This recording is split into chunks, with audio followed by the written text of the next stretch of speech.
Hey guys, I'm Kristen with Ryonet, here with a training video on our ROQ positive registration unit, as well as how to install a registration platen and aligning a screen with that same platen. Since we don't have the capacity to show you the full process here at Ryonet, we went down to Colorado to get trained up by one of our ROQ installers, Kurtis. Following this intro, you'll see a short menu with topics covered and the specific times that they start. This is so you can skip ahead to any specific topic you so choose. And with that, I'll let Kurtis lead the way.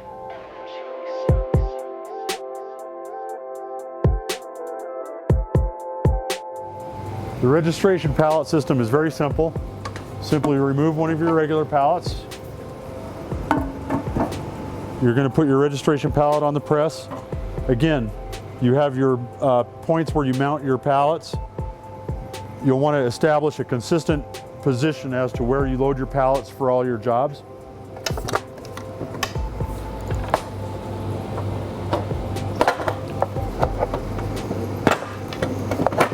In this case, we load on the opening towards the operator, and then we push the pallet forward.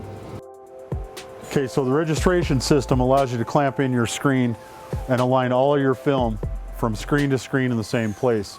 There's a few keys that create success on this. You're still a human, and everything needs to be very coordinated and in the same manner to be successful. First thing you'll do is you place your screen in your system. You will set the top registration mark by moving it on the side with the levers. I'm not going to move this one.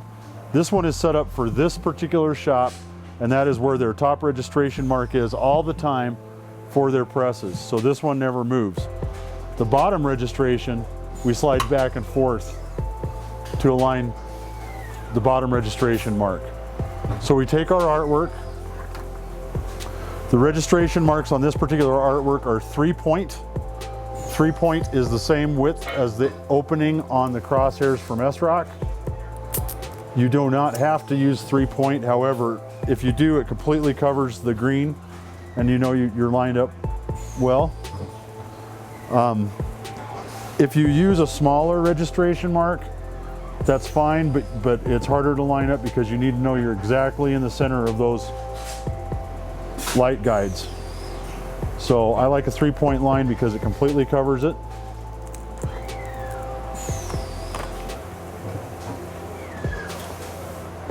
At this point with my bottom registration mark, I would lock it in place. So if this was a multicolor image, I can now take off this screen, put on my next screen, and line it up to the exact same marks, top and bottom.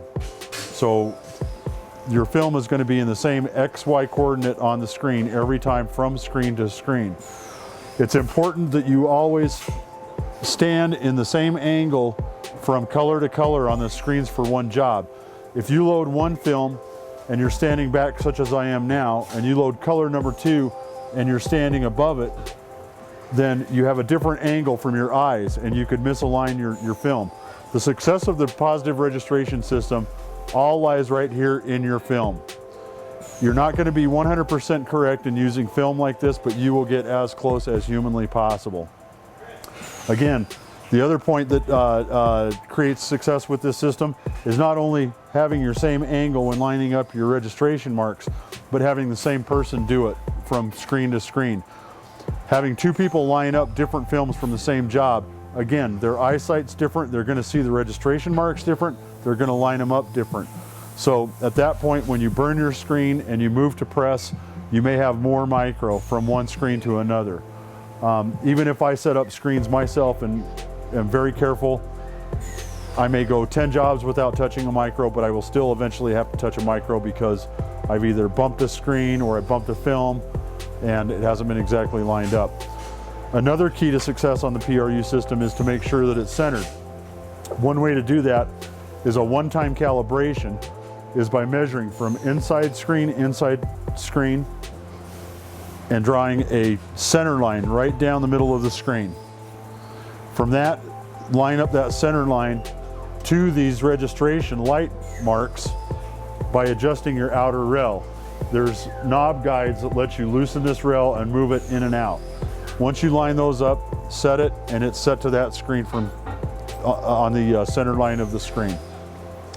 The other thing that aids in success is using the support blocks.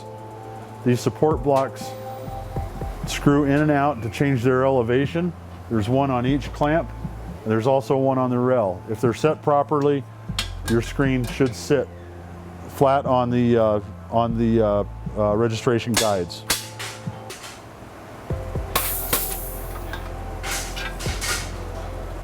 Once we bring the registration pallet over to the print arm that we want, we're going to lock it in place. Once it's locked in place, we're going to take our screen. I like to just leave the screen loose, and I pull it away from the registration blocks. Now I lower the print arm. Now from this side, I'm going to pull the screen into the registration blocks. So my two registration blocks in the back, my one on the left, once they're there, I'm going to lock the screen in. Now I can raise it, put my back clamp on. Now that screen will line up to those blocks every time.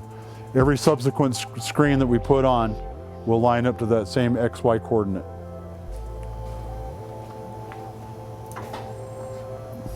Then we simply move on to the next color.